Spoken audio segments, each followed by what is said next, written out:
নমস্কার। শ্রী শ্রী ঠাকুরের নাম প্রসাদ থেকে আজকের নিবেদন। ঠাকুর বলছেন, উনি তো উপাদান খাইবেন না, প্রসাদ পাইবেন।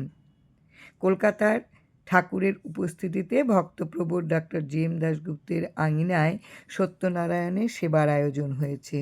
কথা সাহিত্যিক শরৎচন্দ্র চট্টোপাধ্যায়ও এতে যোগ দিয়েছেন। তিনি তখন খুবই পেটের অসুখে ভুগছেন, তাই খাওয়া দাওয়ায় বেশ সাবধান, খুবই বাছবিচার। পূজা শেষে প্রসাদ দেওয়া শুরু হয়েছে, কিন্তু কেহই তাহাকে প্রসাদ পেতে ডাকছেন না, এমনকি গৃহকর্তাও না। অবশেষে তিনি নিজেই প্রসাদ পেতে এগিয়ে গেলেন।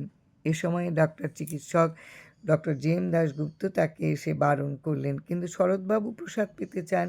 ডাক্তারবাবু জানালেন, আজ যে উপাদানে প্রসাদ তৈরি হয়েছে তা খেলে তার পেটের পীড়া আরও বেড়ে যাবে। কথাবার্তা শুনে গৃহ হতে ঠাকুর এলেন সেখানে। তিনি ডাক্তারবাবুকে বললেন, আপনি ওনারে প্রসাদ পাইতে বারণ করেন কেন?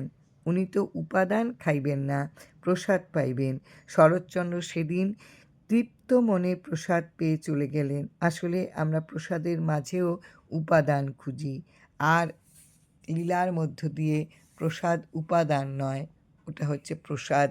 জয় রাম, জয় রাম।